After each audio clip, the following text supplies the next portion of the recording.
Welcome back to the morning show here on Arise News. Now joining us, we have Funmi Oyatogun, is the founder of TVP Adventures. TVP Adventures organizes group tours, custom trips, honeymoons, retreats, and other adventures around Nigeria and the world. Well, she's going to be telling us more about the map she created for travelers exploring the continent. Welcome to the morning show. Thank you. Welcome Thanks to for the having morning me. show. Yeah. You were laughing at the pronunciation. What's the pronunciation? Oyatogun. Oyatogun. Yeah. Right. No, that's not what you said. Oh, sorry. It's okay. Forgive us. It's fine. Thanks for having me. Yeah, I just like giggling. Yes. Well, how are you? Yeah, how are you doing? Your earrings, they Yeah. Sorry, did I go too No, cliche? it's okay. They're beautiful. It's Thank amazing. you.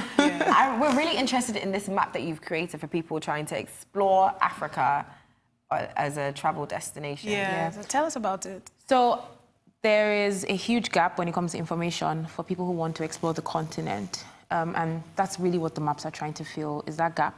So the first map that I've actually created 3 or 4 different maps, but the first one just showed the ease of access across Africa for Nigerians traveling with a Nigerian passport. Right. So what I did was took all the statistics that would maybe make, like a 1,000 or 2,000 word blog article and converted into a map, because I have a geography background and I think maps are a great visual tool for information. Right. So I color-coded the countries on the continent. Green countries were the countries that were easiest to access, and then orange were the ones that were a little bit difficult, and red countries were the ones that were most difficult. And I used visa, accessibility, transport, and all those factors to figure out which countries were easy and which ones were hard. So tell us about those countries. What countries are red? So red countries are countries, some North African countries are red.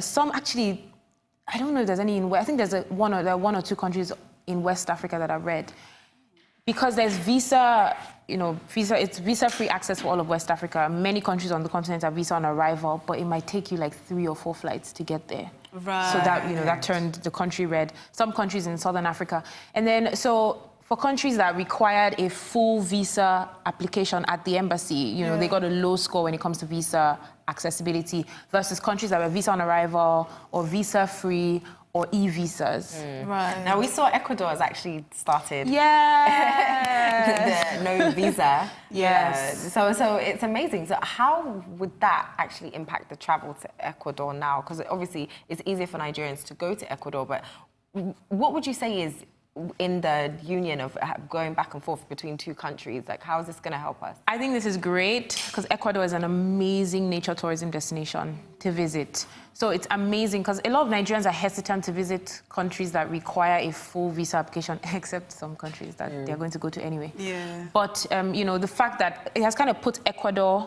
on the map of options that Nigerians can now say, oh, okay, I want to go to South America. Where do I start? I'll start with the country that is visa-free for me, or easier for me to access. And then we'll have to talk about the flights. How do we get there? Do we have to go to Europe first and transit, or do you have to get...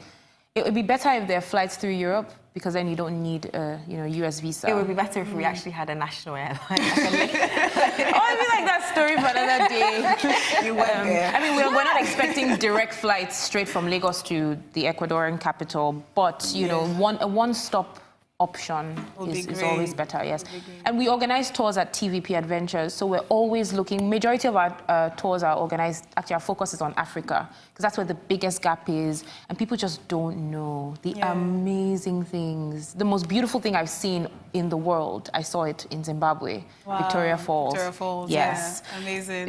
It's hands down the most beautiful thing I've ever seen, and I'm looking forward to seeing the migration, the Masai Mara migration. Yes. In when Kenya. Does that happen? It happens between August and September. Yes. Right. Okay. So Africa is stunning. We have the cultural capital, nature, culture. I mean, we have it all. Yeah. But people just don't consider it, because other countries or other continents have done a better job at marketing themselves. Exactly. Yes.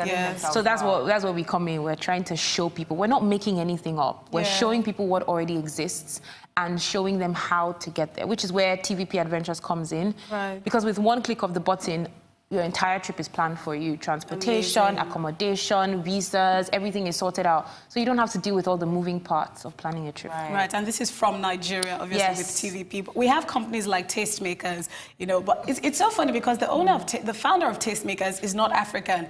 But she came to Africa once. She came, I think she went to South Africa and then came to Nigeria. And she was just like, I need more African Americans to see this. So it's actually an African American company and they organize tours to different parts of Africa. Now, why do you think that part of the world is beginning to key into travel within Africa? I think, first of all, a lot of the developed world is just curious to see things, right? So that's where the enthusiasm for travel comes in.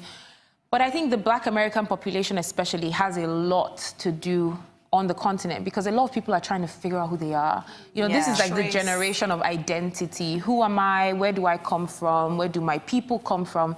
And a lot of them come from Africa. Yeah. You know, I mean, what, 4 or 5 generations ago, we're African. So they want to see what's going on. And I think there's a huge opportunity there for us to show people, this is where you've traced your genealogy to. You might not pinpoint you to the village where you came from, but you know, hey, this is what's going on here. These are the things to see. And there's another population that really just wants to explore. I think Africa has some of the best nature and adventure tourism options in the world. So there's that population of people who just want to explore. They want to get their thrill on. We're young, we're vibrant, want to swing off things, jump off things.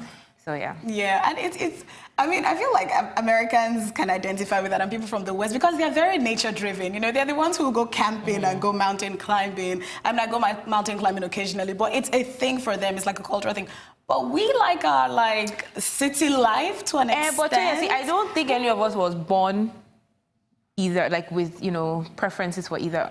Seriously, I think Nigerians don't camp because they don't know that they're camping options. Yeah, because when you say Americans, it's really the Caucasians that actually go out camping. Not the African Americans. No, they're very adventurous. Even you can see, even when we talk in the culture, you hear us even talking, any Black person, they always say things like, oh, I'm not going up there, or oh, no, I'm not even going to swim. I'm like, my hair. No, but TVP organizes all sorts of tours. I mean, we've done camping trips. We've climbed Mount Cameroon. We're climbing Mount Kenya in September. Nice. Yeah, Niger people. People were born and raised here. Nice. We had a Best of the West trip in June. We just concluded it last week. And somebody flew all the way from Kenya. She flew in the day before and left the day after the tour was over. Wow. So when you say Best of the West, that's Best of Nigeria's West. Oh, yes. Best of Nigeria's so West. So it was Idomre, Ikogosi, Erin-Ijesha, Ife. So we did Best of Nigeria's West. Right. And that's one of our highlight tours for the year. Right. But it was amazing because people